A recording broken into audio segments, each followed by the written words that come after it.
Hello students, आपको मैं अपने इस चैनल के माध्यम से कक्षा 8, 9, 10 गणित का पूरा ही कोर्स पढ़ाऊंगा। इस वीडियो में आपको पढ़ाऊंगा कक्षा 8 अध्याय 1 परिमेय संख्याएं, प्रश्नावली 1.2 प्रश्न 3 और 4।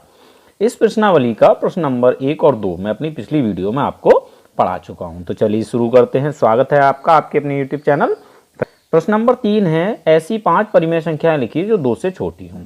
तो स्टूडेंट, परिमेय संख्याएं क्या होती हैं जिन्हें हम अंश बटे हर के रूप में लिख सकें, अंश बटे हर के रूप में लिख सकें, ठीक है, और जिसमें हमारा हर का मान कभी भी 0 नहीं होना चाहिए।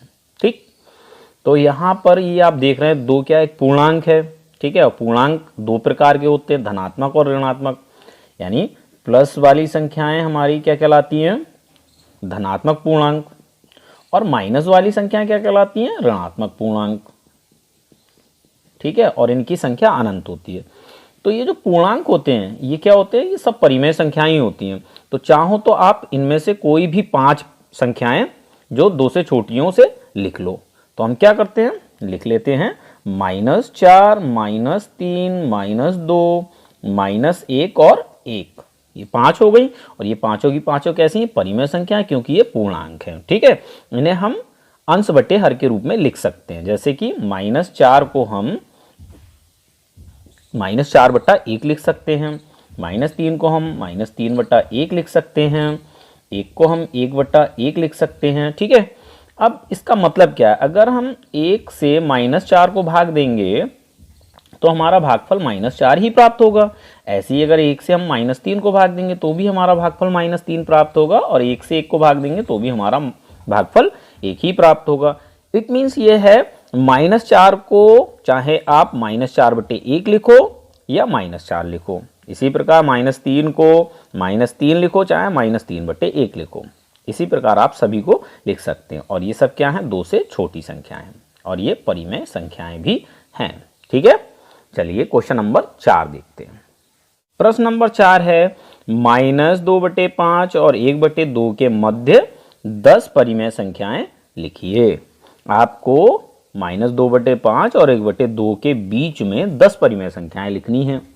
जब भी आपको इस तरह के प्रश्न हल करने हो तो आप सबसे पहले इन हरों को इक्वल कर लें, यानी बराबर कर लें। और ये कैसे करेंगे, इसका सिंपल सा तरीका है, इन हरों का एलसीएम निकाल लें, यानी लासा निकाल लें। तो ये लासा कितना आएगा, एलसीएम आएगा 10। ठीक, जब आप निकालेंगे 5 और 2 का तो कितना आएगा, 10। अब क्या करें, 5 से इस 10 को भाग दें, जो भी भागफल आए उससे इस भिन्न को गुणा कर दें, यानी -2/5। ठीक है, 5 से हमने 10 को भाग दिया, भागफल हमारा 2 आएगा। तो 2 से हम क्या करेंगे, इसके अंश और हर को गुणा कर देंगे। इसी प्रकार 1/2, ठीक, 2 से इस 10 को भाग दो, जो भी भागफल आएगा कितना आएगा, 5 आएगा। उस 5 से इसके अंश और हर दोनों को गुणा कर दो। अब ये क्या हो जाएगा, 2 दूनी 4 माइनस का। क्यों हुआ माइनस का, क्योंकि एक संख्या माइनस की एक प्लस की है। जब माइनस और प्लस की गुणा होती है तो हमेशा चिन्ह माइनस का ही आता है, बटे 5 दूनी 10। ठीक, यानी ऊपर ऊपर की गुणा होती है और नीचे नीचे की। इसी प्रकार 5 एक कम 5 और 5 दूनी 10। ये वाला हर और ये वाला हर दोनों ही बराबर हैं। जब हमारे हर बराबर हों तब हम अंश, दोनों ही अंशों के बीच में गैप देखते हैं, कितना गैप है। -4 से +5 तक के बीच में कितना गैप है। अगर हम इसके बीच में कुछ संख्याएं लिखना चाहें तो हम 7 संख्याएं या 8 संख्याएं लिख सकते हैं। चलिए मैं आपको लिखकर दिखाता हूं। जैसे कि -4 के बाद क्या लिख सकते हो आप, -3/10, -2/10, -1/10, 0/10, 1/10, 2/10, 3/10 और 4/10, क्योंकि अगला 5/10 है। तो कितनी संख्याएं हुई ये, 1 2 3 4 5 6 7 8 संख्याएं हुई। आपको लिखनी कितनी है, 10 संख्याएं लिखनी है। तो इसका मतलब अभी जो आपने हर बराबर कर लिए हैं, ठीक है, अब इसको आपको 2 गुना करके देख लेना है। तो चलिए इसे 2 गुना कर देते हैं। 2 गुना करने के लिए हम 2 से गुणा करेंगे इसके अंश को और इसके हर को। जब इसको 2 गुना किया तो इसको भी आप 2 गुना कर दें।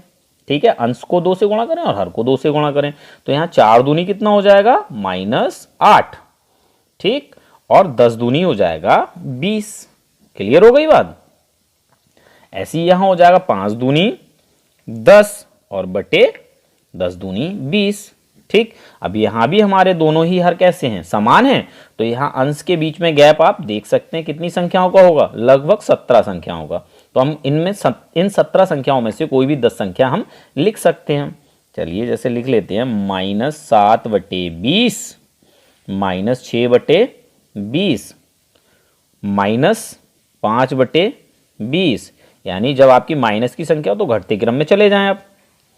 -4/20 -3/20 -2/20 -1/20। अब क्या आएगा 0/20 और फिर 1/20 और फिर 2/20। संख्याएं गिन लो 1 2 3 4 5 6 7 8 9 10। ये हमने 10 संख्याएं लिख दी। किसके बीच में है ये, -8/20 और 10/20 के बीच में, जबकि आपसे लिखवाई तो हैं -2/5 और 1/2 के बीच की। चलिए तो हम क्या करते हैं, इसको सरल करके दिखा देते हैं। 4 से इसे भाग दो, 4 दूनी होता है 8 और 4 से अब नीचे भी काट सकते हैं हम, 4 पंजे 20। तो हमारा ऊपर क्या बचा -2 और नीचे क्या आया 5। ठीक है, इसी प्रकार से इसे काट लो, 10 एक कम 10 और 10 दूनी 20, तो इसका आंसर क्या आया 1/2। तो -2/5 और 1/2 इनके बीच में हमने ये 10 संख्याएं लिखी हैं और यही हमसे इसमें लिखवाया गया था, -2/5 और 1/2। ठीक है, अब क्या हम इनके अलावा कोई दूसरी संख्या लिख सकते हैं? बिल्कुल लिख सकते हैं, बस शर्त इतनी है कि वो संख्या -8/20 और 10/20 के बीच में ही होनी चाहिए। आप प्लस वाली भी लिख सकते हैं, लाइक अगर हम लिखें तो कैसे लिख सकते हैं, -2/20 -1/20 0/20 1/20 2/20 3/20 4/20 5/20 6/20 7/20 8/20। ठीक है, 1 2 3 4 5 6 7 8 9 10 हमने 11 लिख दिए। चलो इस 11 को हम हटा देते हैं। यहाँ पर आप लिख सकते हैं 10/20 और यहाँ लिख सकते हैं -8/20। ये भी क्या है, -8/20 और 10/20 के बीच की 10 परिमेय संख्याएं हैं। तो इस तरह से जो आंसर शीट में आंसर दे रखा, कोई ज़रूरी नहीं है कि वो इससे मैच कर जाए, तो आप अपनी मर्जी से कोई सी भी 10 परिमेय संख्याएं लिख सकते हैं। बस शर्त कितनी होती है, जब भी आप इस तरह का सवाल करें तो जो भी आपका हर दे रखा है उसको आप इक्वल कर लें, समान कर लें। कैसे, एलसीएम लेकर, फिर उस एलसीएम को एक एक करके पहले वाले हर से भाग दें, जो भी भागफल आए उससे इसको गुणा कर लें, फिर दूसरे वाले हर से इसको भाग दें, जो भी भागफल आए उससे इसको गुणा कर लें। फिर आप ये देख लें कि जैसे कि अभी हमने किया था, यहाँ पर गुणा किया था, हमारा आया -4/10 और इधर आया था 5/10। तो हमने देखा कि हमारे दोनों ही हर बराबर हो गए, 10-10 हो गए थे। ऊपर हमारा था -4 और 5, तो इनके बीच में कितना गैप है। अगर जितनी संख्याएं पूछी जा रही उतना गैप है तो आप आसानी से कर लें। अगर ऐसा नहीं होता है तो आप उसे पुनः 2 गुना भी कर लो, ठीक, चाहे तो 3 गुना कर लो, चाहे 4 गुना, आपकी जितनी इच्छा हो। फिर उसके बीच में आप संख्याएं लिख दो। आई थिंक आपको ये बात समझ में आ गई होगी। अगर आपको ये सवाल समझ में आया हो तो प्लीज़ मेरे चैनल को सब्सक्राइब जरूर करें, मेरी वीडियो को लाइक करें और उन्हें शेयर भी करें। और कमेंट्स बॉक्स में अगर आपको कोई भी प्रॉब्लम है तो कमेंट करके मुझसे पूछ सकते हैं। मिलते हैं अपनी नेक्स्ट वीडियो में।